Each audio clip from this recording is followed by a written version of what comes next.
الحمد لله رب العالمين وبه نستعين ونصلي ونسلم على أشرف الأنبياء والمرسلين نبينا محمد وعلى آله وصحبه أجمعين. اللهم علمنا ما ينفعنا وانفعنا بما علمتنا وزدنا علما يا رب العالمين. Now, so moving on, we mentioned the two different major approaches to Usul al-Fiqh, طريقة الجمهور and طريقة الحنفية. Moving on, we'll mention some more preliminary discussions. So until now, we've basically been talking about Usul al-Fiqh.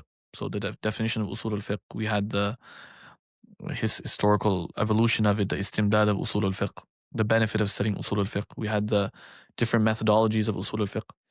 But now we enter into the actual muqaddimat that pertain to Usul al-Fiqh. نعم.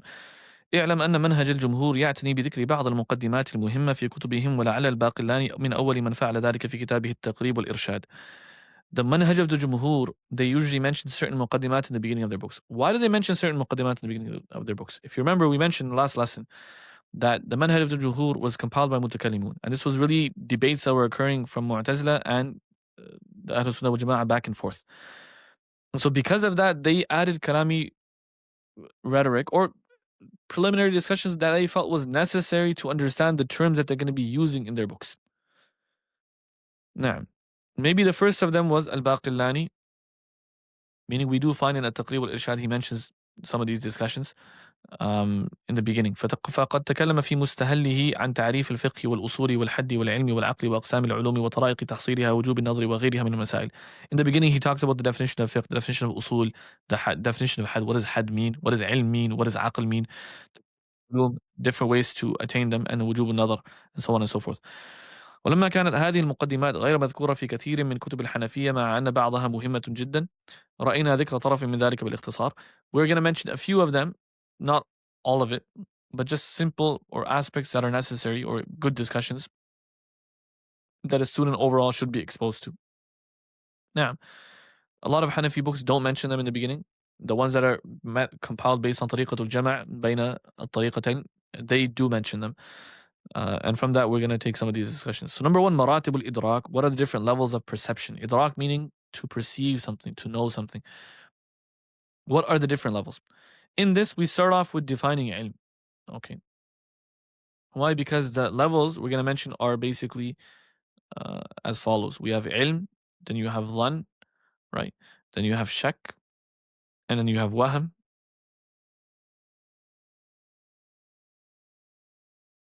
and then you have jahl. Okay. These are the 5 maratib of idrak. We're going to go through what each one of these means, inshallah ta'ala. Starting off with ilm. What is the definition of ilm? What does it mean when we say al-ilm? ذكرنا العلم في تعريف الأصول سابقا. يعني if you remember, we did mention the term ilm in the definition of usul previously. We said علم بالقواعد. And in definition of fiqh, we mentioned العلم بالأحكام الشرعية. We mentioned ilm over there. فكان من المهم أن نعرف حقيقة العلم أيضا. So it's necessary to know what is ilm. And since we mentioned in our definitions, what does it mean when we say ilm from an usuli perspective? واعلم أن الفلاسفة والمتكلمين اختلفوا في حد العلم حتى كثر النقاش بينهم ولعله لا يوجد مصطلح آخر اختلف في تعريفه مثل ما اختلف في تعريف العلم. Interestingly, guys, the definition of knowledge, like they call this epistemology. Epistemology is the whole discussion regarding what knowledge actually is and how do we define knowledge and so on and so forth.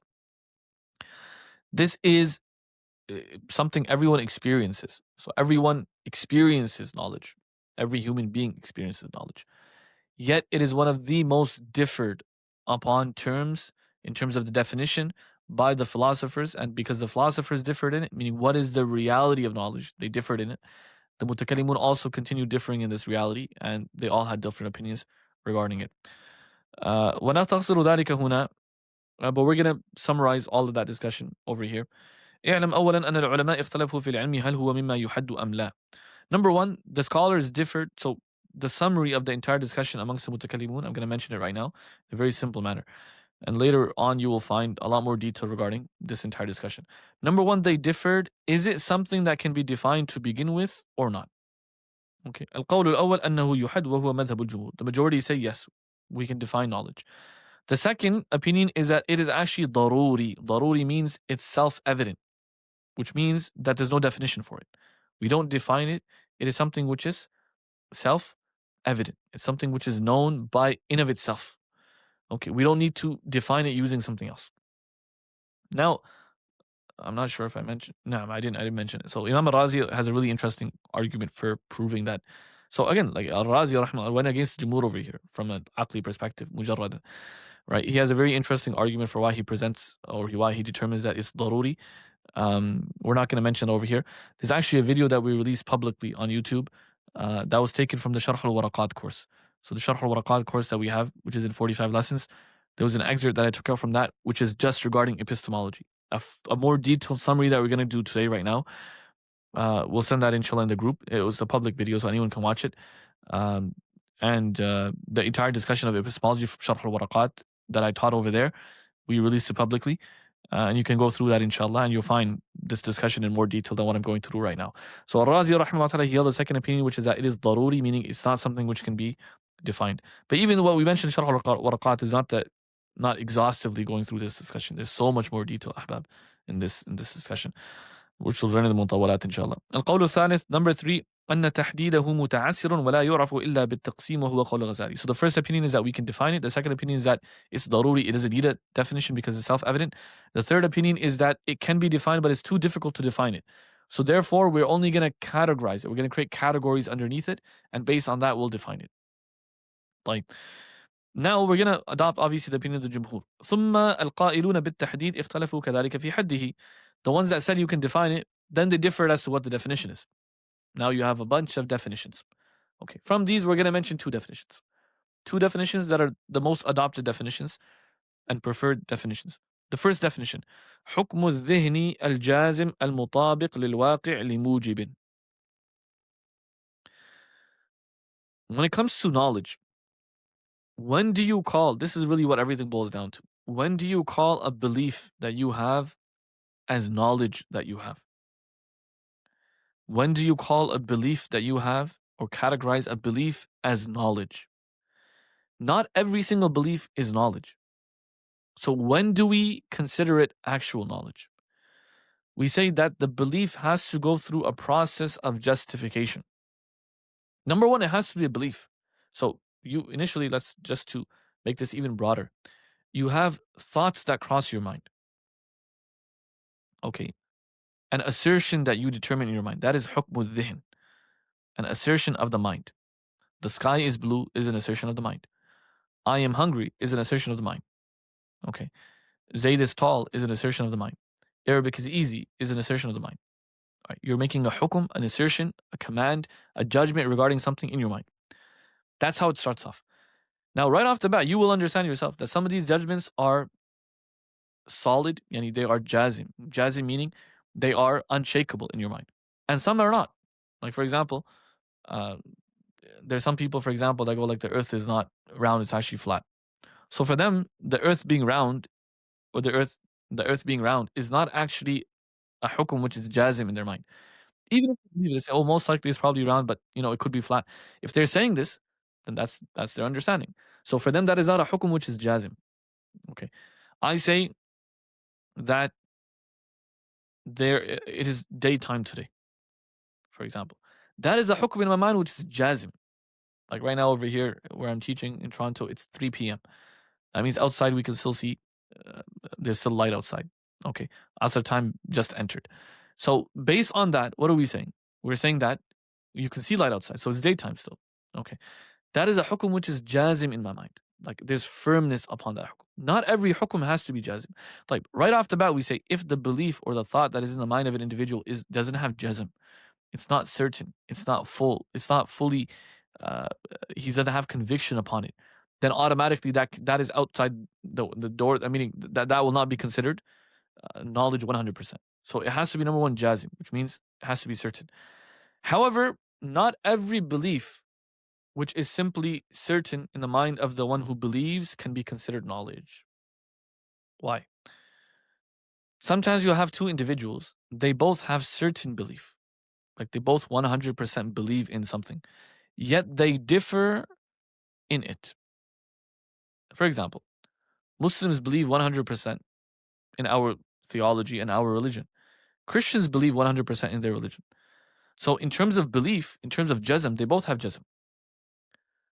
Okay. But in reality, in actualization, factually, only one can be correct because they're contradictory beliefs. Only one can actually be correct in terms of actualization and practically.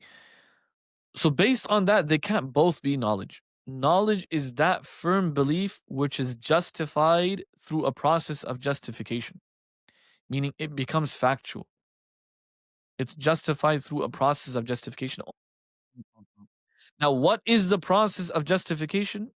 The ones that came to this conclusion, like knowledge is a firm belief that is justified through a process of justification. What is that process? They differed in that process as well. They differed in that process as well. That's why in the beginning of the books of Kalam, you have faslun fi asbab al-ilm. What are the sources or the means through which you can attain knowledge? Meaning, what is the process through which you can justify a belief to be actual knowledge? Okay. So overall, this is the definition which is adopted by the majority of the philosophers, or the stronger opinion amongst the philosophers, that when does a belief or a thought become knowledge? It becomes knowledge when, number one, it's firm. Number two, it's a firm assertion. Number two, it is justified through a process of justification. And they add a third clause as well. They say limujibin. What does limujibin mean? It means that you have to arrive at that conclusion yourself. You can't be following someone else. So let's say someone had a belief and then they went through the process of justification. They justified it, meaning now it's factual for them. And then there's a second person that goes like, you know what, I'm going to believe it just because you believe in it. So now it is correct. It's factual because it was believed in. But for the extra individual, the faduli, the fulan, when he says, I'm going to believe in just because you believed in it, his knowledge is not jazm. Why? Because when it's not limujibin, if it doesn't have an actual rational basis, then it will never be jazm. That's why they add this clause. Okay. His belief can never be unshakable because his belief is based off of taqleed. So the moment the muqallad goes right, he goes right. The moment the muqallad changes and goes left, he's also going to go left because he simply placed his control of him in the hands of the muqallad, the one who he's following. Time. So we say now, based on this, al-jazim يخرج الظن والشك والوهم. طيب. So ilm will be justified true belief, which has jazm, right? Based this definition. Dhann is probable belief, which means 51% to 99%. Okay. So what's missing in dhann is that there's no jazm. Okay, you yourself are agreeing that I believe in this from a probable perspective. I don't believe in it in terms of knowledge. I can't attain actual knowledge. Okay.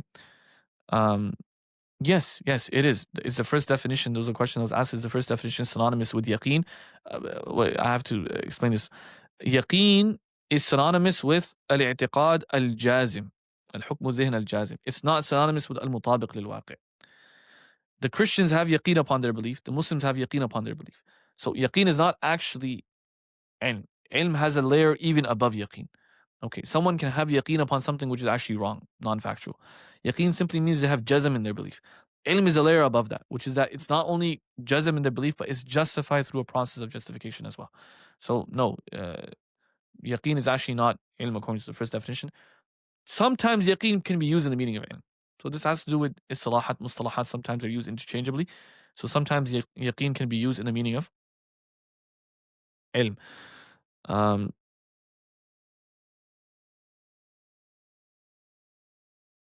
Now, the next point over here is that, so we have 51% to 99%, which is dhann. Shak is 50%. Okay, where they say in Arabic istiwa'u tarafayn. Both sides are equally probable in the mind of the one who holds that opinion. Now, over here as well, keep in mind, shak can be used for anything other than ilm. Shak can be used in the meaning of anything other than ilm. But technically, according to the istilah, he says shak is istiwa'u tarafayn. Okay. Then waham is 1% to 49%. Okay. طيب. So al-jazim, we say al-jazim يخرج الظن والشك والوهم. The moment you say jazim, you've removed ايش? الظن والشك والوهم. والمطابق للواقع يخرج الجهل. What is jahl, guys? Jahl is when a person has 100% certainty, but it's non-factual. We call that jahl. We call that jahl. So jahl is 100% certainty, but it's non-factual. So the Christians, they believe in their belief with 100% certainty. We say they're Jahalah. That is Jahalah. Okay. And the Muslims, they believe 100% certainty. We say this is ilm. طيب. وَلِمُوجِبٍ يُخْرِجُ التَّقْلِيدِ, as I mentioned. That is one of the definitions that is mentioned of ilm, which is adopted by, mentioned in many books. The second definition is أنه صفة يتجلى بها المذكور لمن قامت هي به. This is the definition that was presented by Abu Mansur al-Maturidi. And over here we say what's intended by tajalli is al-inkishaf at-tam. Okay, it's a quality through which al-madhkur. Now, in later levels, like in Sharh al-Aqaid, I remember when we go through this definition, you have to explain everything. So you got to explain what tajalli means. What does al-madhkur mean over here? Why do we say al-madhkur and not some other word? Okay, every single part of the definition is explained in a lot more detail. For now, we're just going to understand the definition over here in a generic sense, بإذن الله تعالى, which is that أنه صفة, it's a quality, يتجلى بها المذكور. If someone has this quality, then that thing which can be mentioned, whether it's from the mumkinat or whether it's from the ma'dumat, whether it's from the mawjudat, whether it's even from the mustahilat, because mustahilat can be mentioned too, right? يتجلى بها المذكور. Anything which can be mentioned becomes clear, completely clear in the individual who has this quality. So what is ilm? It's a quality in an individual. When that person has that quality, that thing which could possibly be mentioned, whether it's from the mawjudat or the ma'dumat, or whether it's from the mustahilat or the mumkinat, that thing which could possibly be mentioned becomes clear for the individual who has that quality. Okay, that is the second definition which is mentioned of ilm. طيب, the opposite of ilm is jahl.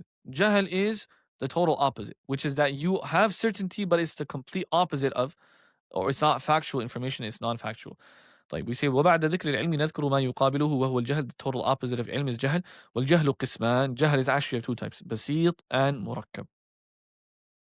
فالبسيط هو انتفاع العلم بما من شأنه أن يقصد ليعلم بأن لم يدرك أصلا. What is الجهل البسيط? الجهل البسيط is that there's something that can be known and you don't know it. There's something which can be known and you don't have knowledge of it. Okay.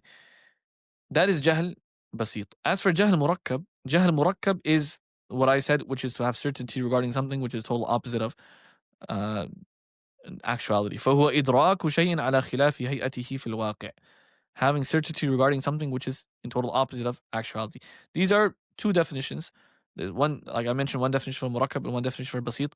In the later levels, you'll study other definitions that are mentioned for both of them as well. For now, I think this is enough.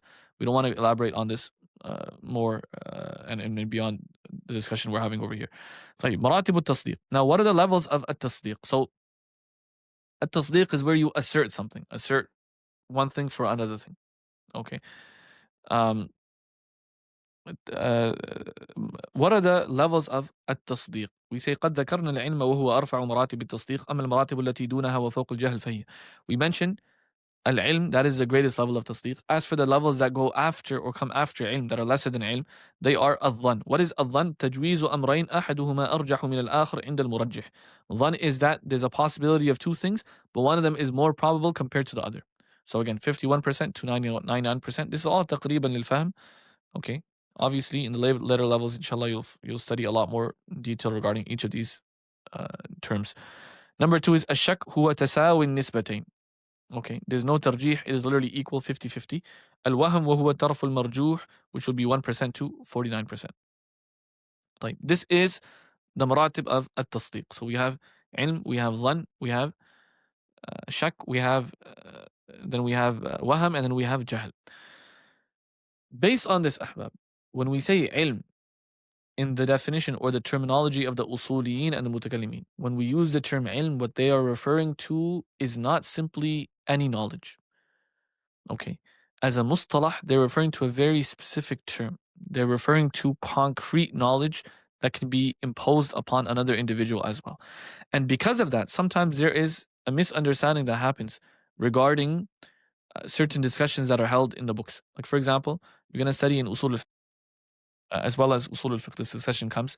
It's actually a discussion of Usul al-Fiqh, which is, do ahad give the benefit of ilm? For those of you that have studied Usul al-Hadith, you know that Ibn Hajar rahimahullah ta'ala in the beginning of his Nukhbat al-Fikr, he says, فالأول المتواتر المفيد للعلم اليقيني والثاني الآحاد وقد يفيد العلم النظري بالقرائن على المختار. This is the word of Ibn Hajar, rahimahullah ta'ala, in Nukhbat al-Fikr. That the ahad, which is other than mutawatir, the report that's not transmitted by way of mass transmission, قد يفيد العلم النظري بالقرائن على المختار. He says the correct opinion is that this ahad is able to give ilm nadari. طيب. Over here, when we were going through Nukhba, there was a large discussion that I held regarding this. And over there, we gave tarjih to the opposite of what Ibn Hajar rahimahullah ta'ala said. And I mentioned over there that this is actually a mas'ala usuliyya, this is not a mas'ala of usul al-hadith aslan. It was brought into the books of usul al-hadith, but it's not a discussion that the muhaddithun are meant to be having to begin with. It's actually a discussion that directly comes out of the books of usul al-fiqh. And we mentioned that the majority of the usuliyun don't agree with this opinion, that ahad can give you ilm nadari. Okay, what does ilm nadari mean? What does ilm daruri mean? What do all of these terms mean? All of this will come inshallah in later levels bi'idhnillahi ta'ala. So this discussion that ahad can give benefit of ilm, when the usuliyun say it can't give benefit of ilm, what are they trying to say basically? They're saying ilm in this meaning, in the meaning of al-i'tiqad al-jazim al-mutabiq lil-waqi', that you cannot attain by a khabar wahid. It's necessary for the khabar to be mutawatir in order to attain that knowledge. A khabar wahid cannot grant you that knowledge. واضح؟ طيب. So when they use the term, they're using it in a very specific meaning. Now, if you want to go against this and say that no, it can give ilm, but what you mean by ilm is something completely different. Okay, then we say over here, this is a khilaf fil. In reality, this is actually a khilaf when it comes to khilaf lafzi. There's a misunderstanding going on. It's a semantical debate. There's a misunderstanding because what they're negating is ilm in this meaning, and what you're affirming is ilm in another meaning. Okay, what you're really affirming is dhan, ilm in the meaning of dhan, and what they're negating is ilm in the meaning that we just mentioned, i'tiqad al-jazim al-mutabiq lil-waqi' mujib. So because there is a misunderstanding, because of that, the khilaf seems like a very big khilaf. In reality, it's not. طيب. Now moving on, another point that we discuss is al-ahkam. In the definition of fiqh, we mentioned ilmun bil ahkam al-shar'iyya. Okay, we mentioned the term of al-ahkam.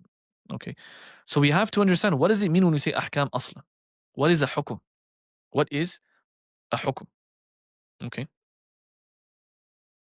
so number one, al-ahkamu jam'u hukmin. طيب, before we mention this, there was a question that was asked. It was a good question.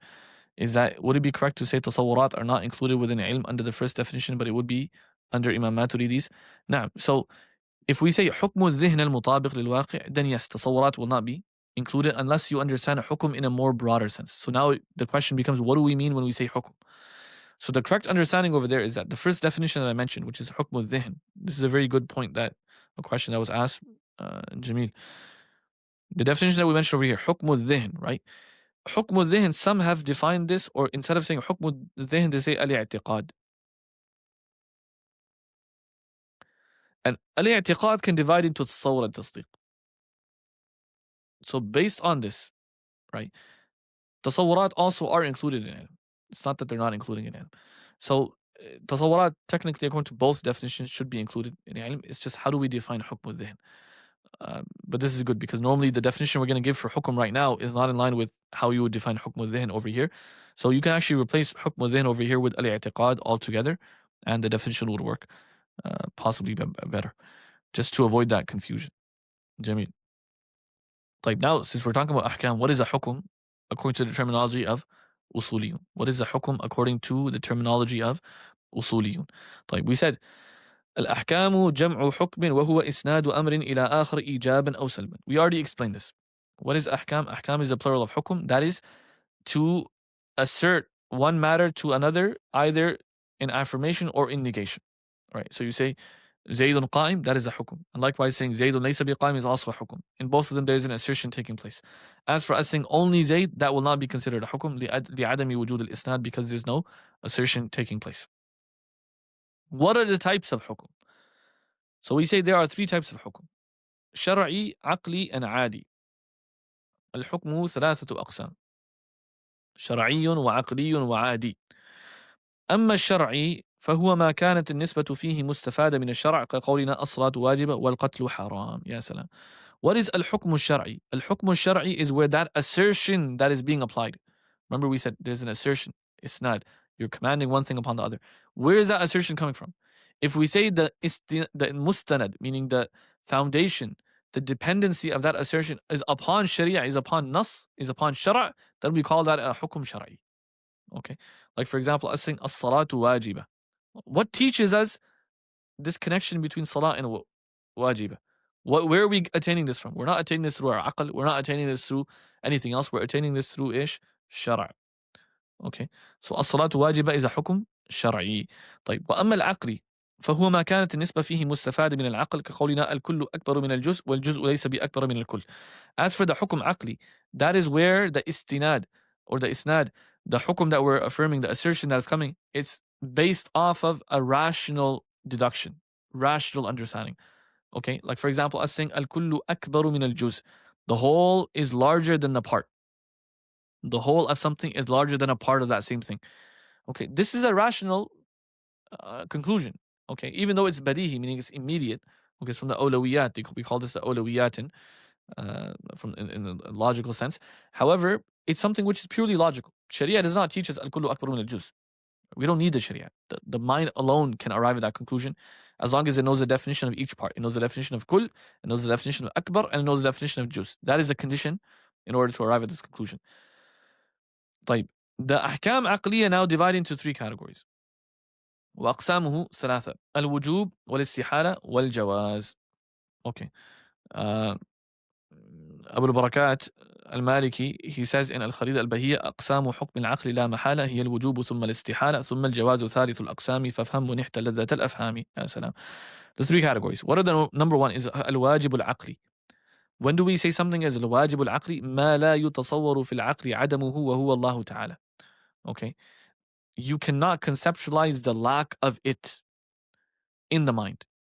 That is what we call al-wajib al-aqli, meaning it's necessarily existing. It has to exist. The adam of it is not mutasawwar. It's impossible to assume the lack of it. That is only one thing, which is the dhat of Allah subhanahu wa ta'ala. Right? Later on in Aqidah, you will study that they differed whether the sifat are wajib li-dhatiha or not. That's a discussion you can study, inshallah, in those books, in the mutawalat. However, overall, we say the only thing is the dhat of Allah subhanahu wa ta'ala, and according to the ones that added the sifat, they would say the sifat of Allah subhanahu wa ta'ala also fall in this category. Number two is al-mustahil al-aqli. Okay, mustahil al-aqli is the total opposite of al-wajib al-aqli. ما لا يتصور في العقل وجوده كالشريك لله. That which you cannot perceive or conceptualize in the mind, its existence. And the example of this is a sharik for Allah subhanahu wa ta'ala. So we say the wujud of a sharik of Allah subhanahu wa ta'ala is al-wujud of the sharik of Allah subhanahu wa ta'ala is ish? Is mustahil aqlan. It's mustahil aqlan. Okay. طيب. Number three is والجائز العقلي. ما يتصور في العقل وجوده وعدمه كسائر المخلوقات. This is the level or the حكم between the first two. So there's wajib aqli, there's mustahil aqli. Anything between is called jaiz aqlan, meaning it's mumkin. You can assume or perceive that it can exist and it can also not exist. Like any given human being, for example. That human being could have existed and could also not have existed. From a rational perspective, there's no reason to assume that he had to have existed or he must have not existed. طيب. وأما الحكم العادي فهو ما كانت النسبة فيه مستفادة من التجربة والعادة مثل كون حرارة الجسم دليلا على المرض وتعاطي الدواء الفلاني مزيلا لها. So الحكم الشرعي was that where the nisbah is taken from where شرع. The حكم عقلي is where the nisbah is taken from العقل. And as for the حكم عادي, what is the حكم عادي? The حكم عادي is where the nisbah is taken from تجربة and العادة. Okay. It's taken from experience. It's taken from experimentation. Okay. Like for example, one example we can give over here is النار محرقة. النار محرقة. Fire burns. How did you determine that fire burned? The only way we determine that fire burned is through continuous experimentation with fire. When fire is continuously burning, and every single time you touch it, you feel the burn, then you come to the conclusion that fire burns. Otherwise, rationally, purely rationally, there's no reason to assume that fire is going to burn. That's why the child, for example, if you present a charcoal that's burning in front of a child or a spark that's burning, for example, the child actually might go and take it because he doesn't have any reason to believe that it's not going to burn. Okay, rationally you can arrive at that conclusion. What is al-hukm al-adi? Al-hukm al-adi is the one which is dependent upon tajriba. After you experiment with it once, twice, thrice, 4 times, 5 times, eventually each time you've experimented with it, you've arrived at the conclusion that this, like for example, fire burns. That allows you to arrive at the conclusion that this is the reality of this thing, that it burns. Rationally, purely using your ration, you wouldn't be able to arrive at that conclusion. Another example of this, حرارة الجسم دليل على المرض. You have a fever and your body becomes hot. So the heat of the body is an indication upon a fever or upon some sort of a disease and so on and so forth. This is also recognized by way of tajriba. Okay. What's the difference between the hukm adi and the hukm aqli? The hukm aqli does not require any tajriba. It's solely dependent upon the ration. Rationally, purely rationally, you can actually arrive at that conclusion, even if you never ever experiment with it. As for the hukm adi, it's dependent upon tajriba. Like the opposite of the hukm adi is mustahil. So something can be wajib adatan, it can be necessary adatan, and the opposite of that is called mustahil adi. Mustahil adi is where something is impossible adatan. All of the laws that govern our universe, like for example, the law of gravity and so on and so forth, these are all from the perspective of al-ahkam al-adiyya. Why? Because the rational mind does not necessitate any of these laws, right? Like purely logically, okay, the idea that the concept of the law of gravity didn't need to exist. It could have been the opposite. It could be something else altogether. Okay, only by way of tajriba have we arrived at this conclusion. So the opposite of what we call a hukm adi is mustahil adi, something which is mustahil adatan. واضح? نعم. So this is al-hukm al-adi. More detail regarding these discussions, regarding what types of ahkam are there and so on and so forth, you can study. So these are actually mabadi that are taken from kalam. You'll study that in kalam. Like our discussion in terms of usul al-fiqh specifically has to do with al-hukm al-shar'i. Al-hukm al-shar'i. And why al-hukm al-shar'i? The reason we have to discuss al-hukm al-shar'i is because that is what usul al-fiqh pertains to. So all of us talking about ahkam and the different types of ahkam was all simply an introduction to the next point, which is al-hukm al-shar'i, the legal ruling. What is the essence or the reality of the legal ruling? What is a legal ruling? What is a hukm shar'i? Elaborating on that from an usuli perspective, that was the point. Now, this discussion we'll have, inshallah, bi'idhnillahi ta'ala, in the next lesson, since we want to complete all of it together. Walhamdulillahi Rabbil Alameen.